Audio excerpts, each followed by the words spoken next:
Everyone, welcome back to you Vidyarthi. I am Akanksha, your English teacher, और हम कर रहे हैं आपके इस चैप्टर के आगे के क्वेश्चन आंसर्स जो कि कंटिन्यू हो रहे हैं, ये वही वाले हैं।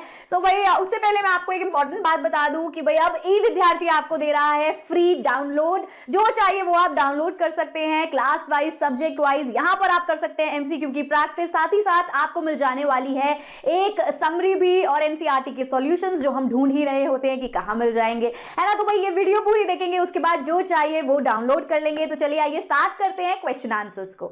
नमस्ते बच्चों, कैसे हैं आप सब। चलिए आज हम कुछ बहुत ही मजेदार और काम का सीखते हैं। आज हम जानने वाले हैं कि जब हमसे कोई छोटी सी गलती हो जाती है तो अपने फ्रेंड्स और फैमिली से इंग्लिश में सॉरी कैसे कहते हैं। Ready? So our topic is how to apologise informally. अब ये इनफॉर्मल क्या होता है?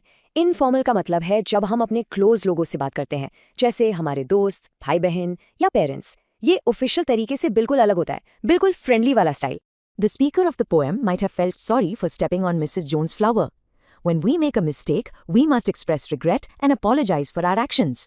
इसका मतलब बिल्कुल सिंपल है बच्चों। हम सबसे गलतियां होती हैं, राइट? It's totally normal. पर जब गलती हो तो उसके लिए बुरा फील करना और सॉरी बोलना ये एक बहुत ही अच्छी आदत है।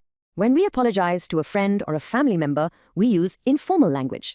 Take turns to apologize for the following situations and respond to the apology. तो अब हम कुछ रियल लाइफ सिचुएशंस देखेंगे और प्रैक्टिस करेंगे कि इनमें कैसे सॉरी बोलना है, और अगर कोई हमसे सॉरी बोले तो उसे रिप्लाई कैसे करना है। Let's begin. ओके, इससे पहले ये रहे हमारे magic words.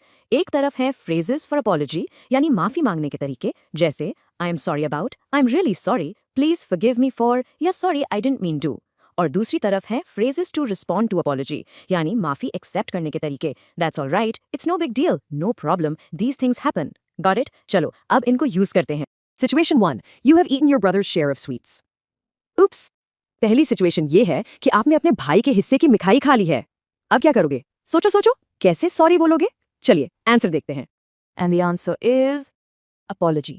I'm really sorry I ate your share of sweets. I didn't mean to hurt your emotions. Response. That's all right. These things happen. देखा? यहाँ I'm really sorry कहने से पता चलता है कि आपको सच में बुरा लगा, और जवाब में दैट्स ऑल राइट कहना ये माफी एक्सेप्ट करने का एक बहुत ही स्वीट तरीका। Situation 2. You have broken your sisters flower craft. Okay, next situation. आपसे आपकी बहन का बनाया हुआ सुंदर सा फ्लावर क्राफ्ट टूट गया है। She must be sad. इस सिचुएशन में हम कैसे सॉरी बोलेंगे? Let's find out. Here's the answer. Apology, please forgive me for breaking your flower craft, I didn't do it on purpose. Response, it's no big deal, I can make another one. Wow, यहाँ please forgive me use किया गया है, जो एक बहुत ही दिल से निकली हुई अपॉलॉजी लगती है। और देखो बहन का रिस्पॉन्स कितना प्यारा है, it's no big deal. Situation 3. You accidentally spilled ink on your mother's important documents. Okay बच्चों, ये थोड़ी सीरियस सिचुएशन है। आपसे गलती से मम्मी के इंपॉर्टेंट पेपर्स पे इंक गिर गई है। यहाँ हमारी अपॉलॉजी थोड़ी और सिंसियर होनी चाहिए, है ना? Let's see the answer. Apology, sorry I didn't mean to spill ink on your documents, it happened accidentally hmm, I am really very sorry.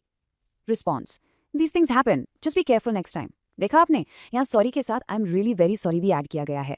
इससे गलती की सीरियसनेस एक्सप्रेस होती है, और मम्मी का जवाब भी कितना अंडरस्टैंडिंग है। And the last one, situation 4.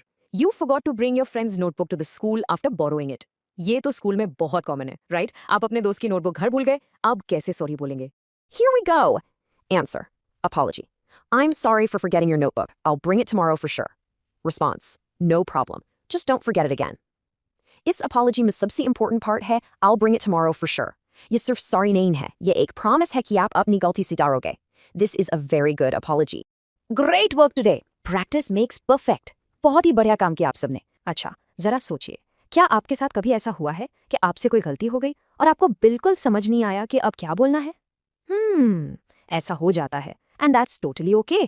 आज हम इसी बारे में सीखेंगे। तो आपका पहला पॉइंट है When we make a mistake, we must express regret and apologize for our actions. इसका सीधा सा मतलब है कि जब भी हमसे कोई गलती हो जाए ना, तो ये बहुत जरूरी है कि हम उसके लिए अफसोस जाहिर करें, यानी रिग्रेट शो करें, और अपने काम के लिए माफी मांगें। ये एक बहुत ही अच्छी आदत है। ओके, अब हम आते हैं फॉर्मल अपॉलॉजीज पर। देखिए, जब हम अपने से बड़ों से बात करते हैं, जैसे कि हमारे प्रिंसिपल या टीचर, तो हमें एक खास तरह की लैंग्वेज यूज करनी पड़ती है। इसे कहते हैं फॉर्मल लैंग्वेज। ये थोड़ी ज्यादा रिस्पेक्टफुल और पोलाइट होती है। देखिए, आपकी हेल्प के लिए यहाँ कुछ बहुत यूजफुल फ्रेजेस हैं। लेफ्ट साइड में है फ्रेजेस फॉर अपॉलजी। ये वो सेंटेंसेस हैं जो आप माफी मांगने के लिए यूज कर सकते हैं। और राइट साइड में है phrases to respond to apology. ये सेंटेंसेस तब यूज होते हैं जब कोई आपसे माफी मांगता है। तो चलिए अब इन फ्रेजेस को अलग अलग सिचुएशंस में यूज करना सीखते हैं। ठीक है, चलिए पहली सिचुएशन देखते हैं। सिनेरियो 1 है द फॉरगॉटन असाइनमेंट। तो सवाल है, you did not bring an assignment that was due for submission, what do you say? मतलब आपको एक असाइनमेंट जमा करना था लेकिन आप भुलाना भूल गए। अब ऐसी सिचुएशन में आप क्या कहेंगे? सोचो सोचो। चलिए इसका आंसर देखते हैं। तो आप इस तरह से माफी मांगेंगे, apology, I am extremely sorry for not bringing my assignment, I promise it won't happen again. देखिए, यहाँ आई एम एक्सट्रीमली सॉरी कहकर आप बता रहे हैं कि आपको सच में बहुत अफसोस है, और I promise it won't happen again बोलकर आप वादा कर रहे हैं कि आगे से ऐसी गलती नहीं होगी। और इसके जवाब में आपकी टीचर कुछ ऐसा कह सकती हैं, response, I accept your apology, please ensure you submit it tomorrow. इसका मतलब है, ठीक है, मैं तुम्हारी माफी एक्सेप्ट करती हूँ, लेकिन ध्यान रखना कि कल इसे जरूर सबमिट कर देना। ओके, अब बढ़ते हैं हमारे अगली सिचुएशन की तरफ। Scenario 2, late to school.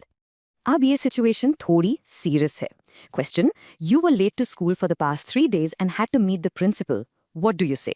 मतलब आप पिछले 3 दिन से लगातार स्कूल देर से आ रहे हैं और अब आपको प्रिंसिपल से मिलना है। ऐसे में आप क्या कहेंगे? Let's find out. इस सिचुएशन में आप ये अपॉलजी यूज कर सकते हैं। Apology, I owe you an apology for being late for 3 days, I will do my best not to repeat it. यहाँ I owe you an apology कहना एक बहुत ही फॉर्मल और रिस्पेक्टफुल तरीका है माफी मांगने का, और I will do my best not to repeat it का मतलब है कि मैं अपनी पूरी कोशिश करूंगा कि ये गलती दोबारा ना हो। इसके जवाब में आपके प्रिंसिपल ये कह सकते हैं, I appreciate you saying this but punctuality is very important. इसका मतलब है, मुझे अच्छा लगा कि तुमने अपनी गलती मानी, लेकिन हमेशा याद रखो कि पंक्चुअलिटी यानी समय पर आना बहुत ज्यादा जरूरी है। चलिए अब हम आखिरी सिनारियो पर चलते हैं। Scenario 3, the missing project. तो हमारा आखिरी सवाल है, you did not submit your project work and were asked to explain, what do you say? मतलब आपने अपना प्रोजेक्ट वर्क सबमिट नहीं किया और आपसे इसका रीजन पूछा गया है, तो आप क्या जवाब देंगे? Let's check the answer. इसके लिए ये एक बहुत ही अच्छी अपॉलजी है। Apology, I really regret not submitting my project, I assure you that this will never happen again. यहाँ पर आई रियली रिग्रेट का मतलब है मुझे सच में बहुत ज्यादा अफसोस है, और आई अश्योर यू कहने का मतलब है मैं आपको पूरा विश्वास दिलाता हूँ। इन शब्दों से पता चलता है कि आप अपनी गलती को लेकर बहुत सीरियस हैं। और इसके जवाब में टीचर शायद ये कहेंगे, response, I am glad you realised your mistake, please complete it immediately. इसका मतलब है, मुझे खुशी है कि तुम्हें अपनी गलती का एहसास हो गया, अब प्लीज इसे इमीडिएटली यानी फौरन पूरा करो। तो स्टूडेंट्स, अब आप सीख चुके हैं कि अलग अलग फॉर्मल सिचुएशंस में कॉन्फिडेंस के साथ माफी कैसे मांगते हैं। देखिए, गलती करना नॉर्मल है, लेकिन उस गलती से सीखना और सही तरीके से सॉरी बोलना, ये एक बहुत अच्छी क्वालिटी है। Well done. तो आई होप आपको चैप्टर के क्वेश्चन आंसर्स अच्छे से समझ आ गए होंगे। Thank you so much for watching. फिर मिलेंगे अगली वीडियो में। Bye bye cuties. तो करना क्या है, लाइक, सब्सक्राइब एंड शेयर।